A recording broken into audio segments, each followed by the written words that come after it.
And that's a great segue to the Andre the Giant Memorial Battle Royal. Which Andre the Giant, if he actually competed in this Battle Royale... well, his son is, technically. Yeah, technically. Kayfabe son. Very loosely, technically. Yeah. If Andre the Giant was in a Battle Royale like this, he would come out, like, third to last, right? Yeah, right. And just eliminate everybody. By pushing them over the ropes. And then steal the win. So that's exactly what the Big Show is going to do. Probably, yeah. That's probably going to be what the Big Show does. And that's what the people want to see. I hope... Yeah, I don't think they're going to do it like... Everyone's saying that this is going to devalue the Royal Rumble, and... I don't think it is. I don't think they're going to... The thing about the Royal Rumble that makes it so special is that someone comes out like every 3 minutes or whatever. And usually when they do non-Royal Rumble Battle Royals, they just start with everybody in the ring at the same time. Which makes it a lot shorter, obviously. Royal Rumbles are like an hour long. So, this will be more like that. I just hope that they do something at the end with like the important people that are in the match. Because it's like, there's like a core group of like 7 or 10 maybe important people, and then like a bunch of guys that have nothing else to do, like fucking Drew McIntyre and Jinder Mahal and Sin Cara. Jinder Mahal's in the freaking Battle Royale? Is in this shit, yeah. Oh my god. Yeah, out here. They haven't even showed him on a Raw in like months. Here's the announced participants list. Rey Mysterio, Zack Ryder, Sin Cara, Great Khali, Darren Young, Brodus Clay, Justin Gabriel, R-Truth, Santino Marella, Mark Henry, there's important person number 1, Kofi Kingston, Christian, Cody Rhodes, Goldust, Sheamus. Now we're getting into important people. But now we go back to Jinder Mahal, Heath Slater, Drew McIntyre, Fandango, Dolph Ziggler, The Miz, Damian Sandow, Titus O'Neil, Big E, Alberto Del Rio, and The Big Show. That's who's announced so far, apparently. Wow, that sounds... Yeah, like, basically, like, 10 important guys and, like, 20 other guys that no one's seen in months. It's gonna be interesting to see how well they can choreograph this. Right, it's gonna be interesting to see how they... What the story they tell is. Who's gonna be, like, the last couple guys... What they're going to do. Are they going to break up Cody and Goldust? Are they going to, advance any storylines? Probably not. Is Big Show going to be the obvious winner, or is, like, the not obvious something else going to happen? It would be nice to see Biggie Langston come up with a huge win. I would love to see Ziggler win the whole thing, honestly. Because the people would go crazy. People, especially at WrestleMania, like, people are going to... They're probably going to be chanting, "We want Ziggler, let's go Ziggler," or whatever. Because the WrestleMania, all the international fans and everybody love fucking Ziggler. That's why he got so much heat for the Raw after WrestleMania last year. Yeah. When he cashed in on Del Rio, people went nuts.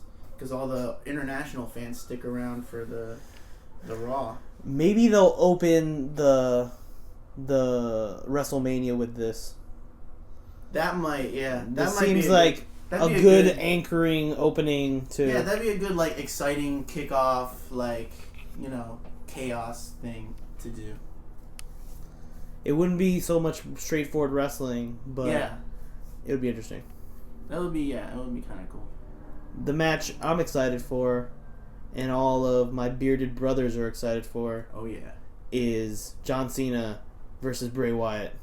Yeah, it has been like the build up to this match has been really good especially in the sense that John Cena actually looks like he might lose this match, and the way that like Bray Wyatt and all the promos that he's been doing for this, like talking to John Cena and shit, he's been talking about how John Cena is just a liar and a fake, and he's like a giant billboard of a man basically. And he did this one promo in a John Cena shirt, which was fucking glorious. And just like, and then the other day, last week on Raw, I think it was, they had a fucking sick... Actually, last week's Raw had a bunch of really awesome matches. But Way better than this Raw. yeah, way better. This Raw had like 0 good matches. We're talking about the WrestleMania, the very last Raw before WrestleMania. The go home Raw. But the one before that had a couple of really good matches. One of which was Luke Harper against John Cena. That was fucking badass. And that ended with John Cena tied up in the ropes with a fucking sheet mask on his face, and all 3 Wyatts just like standing around him, gloating and yelling, "Follow the buzzards," and the crowd chanting, "This is awesome." And John Cena kept the sheet mask this week on Raw. Yeah, he kept that. He took it home with him. And he wore it again and stole their... He surprised the Wyatts when they were doing their pose. He crept up in his sheet mask, and they were all kind of like, "Whoa?" And he kind of looked at them like Michael Myers looking at the guy that he pins up against the wall with the knife, with that little like bemusement turn head look, yeah. And he takes the mask off and attitude adjusts everybody in sight. They sell these like mesh masks that are just like see-through mesh with like a picture on it. Oh yeah. Of John Cena. And I was hoping that he'd take off the sheet mask and then have his own mask of himself over it. That would have been awesome. Oh my god, that would have been glorious.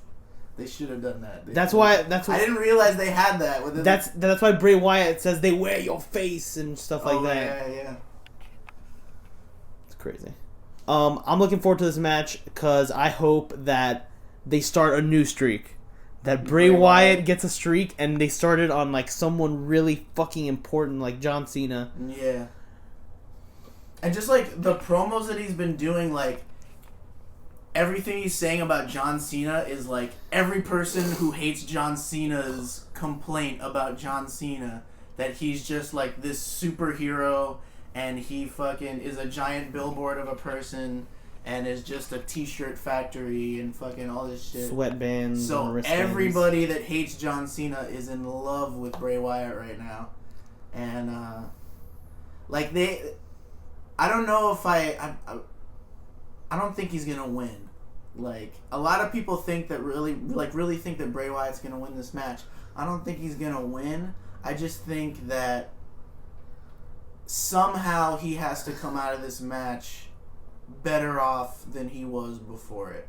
Yeah, he can't just turn into a jobber. He can't. Yeah, he can't just. Cena can't just attitude adjustment and pin him 1, 2, 3. Like there has to be like an interruption or. I'm just scared that it's gonna be the standard Wyatt. Well, they've been ending that they're in the match and then things get too hard and then the other Wyatts just come in. Yeah. And whoop ass. That would be horrible. No, I think, and they've already been like putting over this whole concept that Bray Wyatt doesn't care about winning the match. He just cares about destroying John Cena's legacy. So I have a feeling like something's gonna he's gonna get disqualified. How could you break John Cena's legacy? You either make John Cena give up, put him out. I feel like they're just gonna beat the shit out of him with chairs and put him through a table or something like that. That would be nice. And he'll be on the shelf for a couple months, which would be amazing. Although I don't know, I've kind of been digging John Cena lately. His those 2 matches with Cesaro and Luke Harper. Yeah, put him over. He put him over big time, while still being John Cena and still being awesome. But yeah, those 2 matches were fucking awesome, and he's been a really good bitter old veteran. I hope he kind of starts embracing that character more of this guy. And Bray Wyatt even was talking about that he's a thoroughbred that's always just plowed through everybody, but now he's getting a little older and can't quite do the things that he used to do. So I'm really hoping for John Cena to become this bitter old angry veteran who just fucking annihilates young guys because he hates their youth and fucking wishes that he was still the top guy. I remember when I had potential. Yeah, exactly. When I had ruthless aggression. And